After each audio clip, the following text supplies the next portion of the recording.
चलिए सीधा रुख करते हैं। मेरे सहयोगी राजीव रंजन भी हमारे साथ जुड़ गए हैं। राजीव, आपसे मैं जानना चाहूंगा, जन्मदिन के मौके पर मायावती एक बुक लॉन्च कर रही हैं, तो मेरा सवाल है क्या ये बीएसपी का रियल लॉन्च है?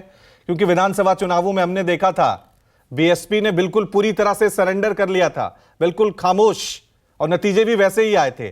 तो ये माने कि जन्मदिन के बहाने एक बार फिर यहां पर बीएसपी का पुनर्जन्म होगा, यूपी में विपक्ष के नए समीकरण देखने को मिलेंगे?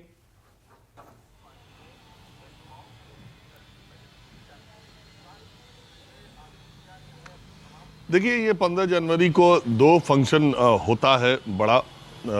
इसका बीएसपी 2 फंक्शन बड़ा मनाती है। जब मान्यवर काशीराम का जन्मदिन मनाया जाता है, बाबा साहब अम्बेडकर का जन्मदिन मनाया जाता है और मायावती का जन्मदिन मनाया जाता है। साल की शुरुआत होते ही 15 जनवरी को उनका जन्मदिन मनाया जाता है। आज 67 साल की हो जाएंगी बहन मायावती। और इस मौके पर पहले आज के जैसा मानस बता रहे थे, सबसे सादगी वाला उनका जन्मदिन है। नहीं तो इसके पहले राष्ट्रीय राजधानी दिल्ली के कार्यालय में और लखनऊ का कार्यालय में, और जब उनकी सरकार रहती है तो सबसे बड़ा अगर कोई पर्व और उत्सव मनाया जाता है तो मायावती का बर्थडे मनाया जाता है। सवाल ये उठता है कि 4 दशक पहले जो मूवमेंट काशीराम ने शुरू किया था दलित चेतना का, वो पहले दलित चेतना होते हुए DS4 होते हुए DS4 होते हुए यहाँ तक आया, और इसके बाद बीएसपी बनी और चुनावी राजनीति में गई।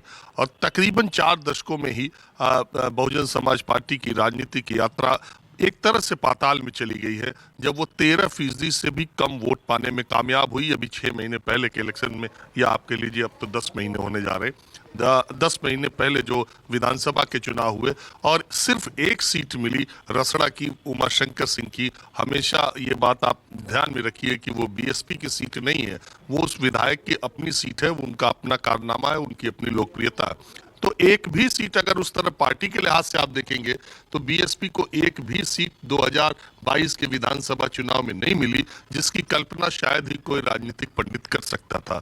तो और दूसरी बात कि 18 से 20% वोट जब दलित वोटर्स यूपी में हैं और उतने वोट भी बीएसपी नहीं बचा पाई, तो क्या अब दलित वोट बीएसपी से दरक रहे हैं या उससे अलग होते जा रहे हैं, या कॉम्बिनेशन के तौर पर अब दलित वोटों के साथ मायावती के पास कोई दूसरा गठजोड़ नहीं है क्या? ये एक बड़ा सवाल। एक बहुत बड़ी ताकत के तौर पर उत्तर प्रदेश में पिछले 30 दशकों के चुनाव में नहीं है, इससे कोई इनकार नहीं कर सकता। 2019 के चुनाव का आप देखिए अगर, तो उनके पास कोई सीट नहीं थी। 2014 में लोकसभा चुनाव में उनको एक भी उत्तर प्रदेश में नहीं मिली, और उसके बाद 2000।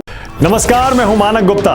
अगर आपको हमारा ये वीडियो पसंद आया हो तो इसे लाइक और शेयर जरूर करें, और हां, हमें सब्सक्राइब और फॉलो करना ना भूलें, ताकि आप देश और दुनिया की कोई खबर मिस ना करें। तो जुड़े रहिए हमारे साथ और देखते रहिए न्यूज़ 24।